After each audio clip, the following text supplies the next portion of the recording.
पाणीपाग विभाग तरफ आसिला latest update. 2 दिन पर्यंत ओडिशा को त्राही नहीं। विभिन्न जिले में बादल फटा वर्षा आशंका रही। ओडिशा रे सक्रिय होईछि लघुचाप। यह प्रभाव रे राज्यर विभिन्न स्थान में वर्षा हेबा नै सूचना दिया जायछि। विशेषकर आसंता 2 दिन राज्य में प्रबलरू प्रबल वर्षा हेबा नै पूर्वानुमान करिछि पाणीपाग विभाग। तेबे उत्तर ओडिशा रे एहार अधिक प्रभाव रही पारे। एहा मध्य रे मयूरभंज जिला को रेड वार्निंग देछि पाणीपाग केन्द्र।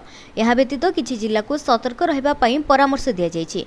अवपात प्रभाव रे राज्यर विभिन्न स्थान में जारी रही वर्षा। पाणीपाग विभाग आकलन अनुसार वर्षा आहुरी 2 दिन लगी रहिबो। विशेषकर उत्तर ओडिशा रे अधिक वर्षा हेबो एवं आज पई मयूरभंज जिला को रेड वार्निंग मिलिछि।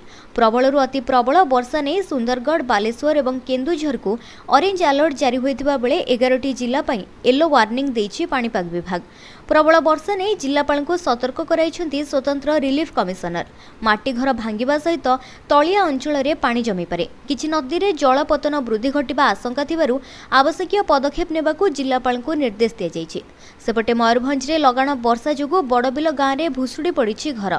एथिरे जणे 52 वर्षीय महिला मृत्यु होइतिबा बेले परिवार आउ 3 जण आहत होइछन्ति। एपटे लघुचाप जनित लगाण वर्षा परे फुलुछि जळका नदी।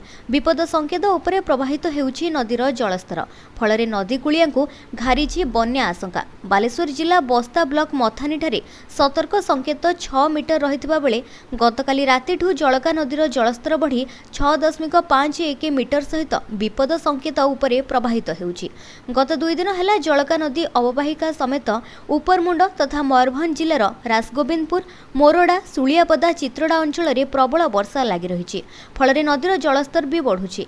एभली वर्षा लगी रहिले बन्या संभावना को एड़ाई दिया जाय न पारे। जदि बन्या हुए ताहले बस्ता ब्लॉक 10 एवं सदर ब्लॉक 3टी पंचायत प्रभावित हेबा सहित चाषबास उजुड़ी जिबा नै आशंका रही।